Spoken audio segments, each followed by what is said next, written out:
Hello, this is John at JJ&A.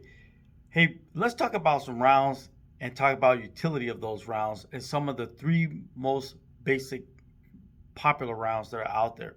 One is the 5.56 or the 223 if that's what you use. And remember, you can fire the 223 from a 5.56 barrel, but not vice versa because of chamber pressure differences. Now, when you look at these rounds, this round has been used, tried and proven through Vietnam and in other conflicts, even after Vietnam, as a pretty effective round, even that was even used in the military at the proper grains that the military uses. Although there are civilian versions of these, which was the 223 over the 5.56, and the differences in these is that the 5.56 is usually louder, it will hit a little harder, it had more chamber pressure than what the 223 would. But then a lot of folks like the trusty old 308. I'm gonna change the order of these here because the 308 was another round, as you know, is much larger in the casing and the bullet diameter than what the 223 or the 5.56 was. The 308 was used as a sniper round by many military units. It's also used by law enforcement and has been a staple for many years for people who hunt game, medium-sized game, and some fairly large game. That 308 has been tried and proven. But then came later the 6.5 Creedmoor. And the 6.5 Creedmoor round was a little longer. It had it was neck down, but it had a longer the projectile than what the 308. It was a little thinner, but the diameter of the casings were relatively the same. It's just a little neck down than what the 308 was. So here's the 6.5 Creedmoor, and here's the 308. So that 308 had a larger bullet on it, but the 6.5 Creedmoor, they're about what and what. But let's talk about the differences. In the 6.5 Creedmoor, it was mainly used as a target round and a competition round. But over the years, it's gained more and more popularity for more use in law enforcement, more military use, and especially since the 5.56 has been under a lot of controversy and now has been considered to be a bit underpowered. That's why our current military now has opted to go with the larger, heavier projectile in the 6.8 or the 6.7, 6.8, because the 223 or the 5.56, which is basically a 22 caliber bullet, is just not getting the job done as it used to with the improvement of body armor and everything else.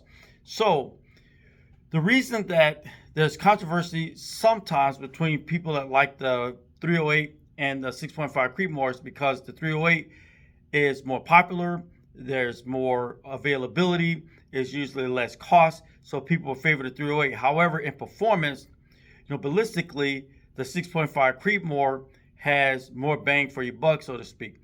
That round doesn't shoot as hard because the recoil in the 6.5 Creedmoor is less, even though the case diameter is the same. But the performance of the 6.5 Creedmoor is going to be just slightly better as far as the velocity of the 308 because it shoots flatter and the bullet travels faster and the bullet travels farther. So if you want distance over just the terminal ballistics at a shorter distance, you definitely want to look at the 6.5 Creedmoor if you're out competition shooting and you're going for that distance. If you want to go for that 1,000-yard shot and maybe hit that ping or look down your scope and see where that round impacted, then the 6.5 Creedmoor is definitely going to be the round for you, and it has less recoil than what this 308 round is going to have. So less felt recoil, it's going to travel farther, it's going to travel faster, and the trajectory is going to be much flatter than what the 308 would be.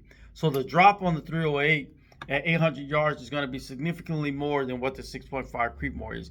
And if you're looking to really hit what you're shooting at when it comes to target shooting especially, you would definitely want to take a look at that 6.5 Creedmoor. Just take it out and try it. The other thing that's exciting for people is that for a long time, the 308 came in a bolt rifle, a bolt style rifle. You can get it in an AR platform. And of course, the 223 5.56 has always been either a bolt rifle and ranch rifle type and ranch type rifles or in the AR type rifles. Lately, the 6.5 Creedmoor, which has primarily been a bolt rifle gun, is also built on AR platforms. We build 6.5 Creedmoors also in an AR platform. So what that does, it gives you much more utility in the use of that weapon for rapid follow-up shots than moving a bolt if you're just not just on a table shooting competition just one round at a time. If you wanted to have more fun with it in a competition and you wanted to shoot multiple rounds at a time, it's possible. And keep in mind that 6.5 Creedmoor does not have the felt recoil or the actual recoil as the 308, especially with a nice compensator on the front of that weapon, a good muzzle brake, a compensator. You'll even have less recoil on it, and it'll reduce the noise just a little bit. So take a look at that, man. I mean, yeah, you can stick with the old tradition and the 308, what you know, but there's nothing wrong with trying something new, and you might not go back to the old once you try the new. Check us out at JGNA. Like and subscribe to our channel. We'll welcome your comments. We'll want to hear your opinion. And just look down at some of the other options and things that we have that we'll list down here in the comment section. And if there's other things that you want to see us do or bring to your attention or build for you, please let us know. We're out here to serve your needs in the firearm community. So be safe, be happy, and most of all, enjoy the rest of your summer. We'll see you next time.